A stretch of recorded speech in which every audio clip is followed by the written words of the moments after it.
ಎಣ್ಣೆ 2-3 ಚಮಚದಷ್ಟು. ಎಣ್ಣೆ ಕಾದ ಮೇಲೆ ಸಾಸಿವೆ ಸಣ್ಣ ಚಮಚದಲ್ಲಿ 1 ಚಮಚದಷ್ಟು.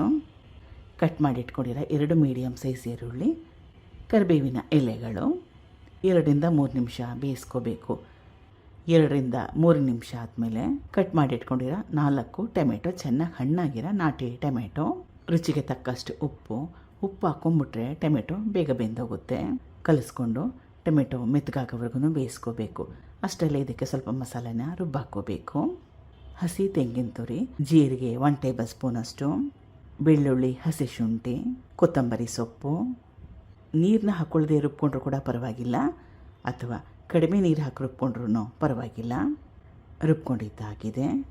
ಟೊಮೆಟೊ ಕೂಡ ಬೆಂದಿದೆ. ಬ್ಯಾಡಗಿ ಅಚ್ಕಾರದ ಪುಡಿ 1 ಟೇಬಲ್ ಸ್ಪೂನಷ್ಟು, ಅರಿಶಿನ ಸ್ವಲ್ಪ. ಇದನ್ನು ಮತ್ತಷ್ಟು ಸ್ವಲ್ಪ ಡಿಫ್ರೆಂಟಾಗಿ ಮಾಡೋಣ ಅಂತ ಮುಸ್ಕಿನ ಜೋಳನ ಉಪಯೋಗ ಮಾಡ್ತಾಯಿದ್ದೀನಿ. 2 ಮುಸ್ಕಿನ ಜೋಳನ ಉಪಯೋಗ ಮಾಡ್ತಾಯಿದ್ದೀನಿ ಇದರಲ್ಲಿ. ರುಬ್ಬಿಟ್ಕೊಂಡಿದ್ನಲ್ಲ ಅದು. 1 ಟೇಬಲ್ ಸ್ಪೂನಷ್ಟು ಕಡಲೆ ಹಿಟ್ಟನ್ನ 1 ಕಪ್ಪು 1 ಬಟ್ಲು ನೀರಲ್ಲಿ ಕಲಿಸ್ಕೊಂಡು ಉಪಯೋಗ ಮಾಡ್ತಾಯಿದ್ದೀನಿ. ಇದನ್ನು ಉಪಯೋಗ ಮಾಡೋದ್ರಿಂದ ಟೇಸ್ಟ್ ಕೂಡ ಜಾಸ್ತಿ ಆಗುತ್ತೆ, ಕನ್ಸಿಸ್ಟೆನ್ಸಿ ಕರೆಕ್ಟಾಗಿ ಬರುತ್ತೆ, ಥಿಕ್ನೆಸ್ ಬರುತ್ತೆ. ಎಲ್ಲವುದ್ರ ಜೊತೆಲೂ ಇದು ಚೆನ್ನಾಗಿರುತ್ತೆ. ಚಪಾತಿ, ಜೋಳದ ರೊಟ್ಟಿ, ಅನ್ನ ಎಲ್ಲವುದ್ರ ಜೊತೆಲೂ ಚೆನ್ನಾಗಿರುತ್ತೆ. ಜಾಸ್ತಿ ಪದಾರ್ಥಗಳನ್ನ ಕೂಡ ಉಪಯೋಗ ಮಾಡಿಲ್ಲ.